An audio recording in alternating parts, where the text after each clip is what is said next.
আল্লাহ যদি একজন থেকেই থাকেন তাহলে তার স্রষ্টাকে? এই প্রশ্ন তুলেছেন বার্টন রাসেল। প্রশ্ন তুলেছে স্রষ্টার স্রষ্টাকে। আমি দেখলাম এক আর্মি অফিসার একটা বই লিখেছেন, আমার এত ভালো লাগলো। বইটার নাম হচ্ছে আল কোরআন দা চ্যালেঞ্জ, মহাকাশ পর্ব। দারুণ লিখেছেন তিনি, আপনারা যদি পান খুঁজে নিয়ে পড়বেন। সে বইয়ের শেষ ভাগে গিয়ে তিনি এটার জবাব দিয়েছেন, স্রষ্টার স্রষ্টাকে তাই তুমি তালাশ করো। কানা সাহেব মানে কুজো সাহেব শীতই শুইতে একটা লবণ কণার দৃষ্টান্ত তিনি দিয়েছেন। একটা লবণ কণা, একটি লবণ কণার ভিতরে যতগুলি মলিকুল থাকে, একটা লবণ কণার ভিতরে যতগুলি ক্যালাস থাকে, একটা লবণ কণার ভিতরে যতগুলি উপকরণ আর উপাদান থাকে, অর্থাৎ একটা লবণ কণা যত উপকরণ যত উপাদান ধারণ করে, তার ধারণ ক্ষমতা যতখানি, এতখানি জিনিস ধারণ করতে 1000 বার্টন রাসেলের মগজের দরকার। একটা লবণ কণা, সেইটা চিন্তা করাই কঠিন। আর এত বড় মহাবিশ্ব যিনি সৃষ্টি করেছেন তার স্রষ্টাকে তালাশ করতে চাও, এটা কি স্বাভাবিক কথা? এটা পাগলের প্রশ্ন হতে পারে, এটা পাগলের প্রশ্ন হতে পারে। গ্যাগারিন টিটপ আর প্রথম মহাশূন্যচারী ছিল।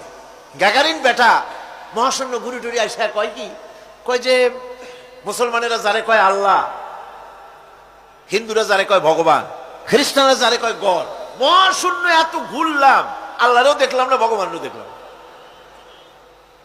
আজীব তামাশা।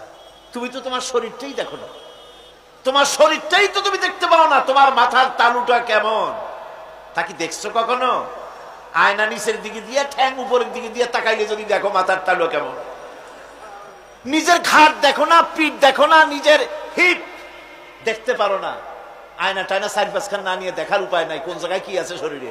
নিজের শরীরটাই দেখো না, কত বড় সাহস! এই শরীরের স্রষ্টাকে দেখতে চাও? লা তুদরিকুহুল আবসার। কোন দৃষ্টি শক্তি তাকে মুহাইয়া করতে পারবে না।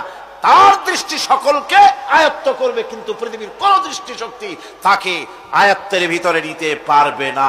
মুসা আলাইহিস সালামের মতো পয়গম্বর, তিনি বলেছিলেন রব্বি আরিনি, রব্বি আরিনি, আল্লাহ আমি তোমারে দেখতে চাই। আল্লাহ পাক বলেছেন লান তারানি, কখনোই দেখতে পারবা না। সুবহানাল্লাহ বিহামদিহি। সুতরাং এই পৃথিবীর সবকিছু ইঙ্গিত করে যে একজন আছেন। এই ফুলের সৌন্দর্য যিনি দিলেন, ফুল দেখা যায়, সৌন্দর্য দেখা যায়, কিন্তু গন্ধ দেখা যায় না।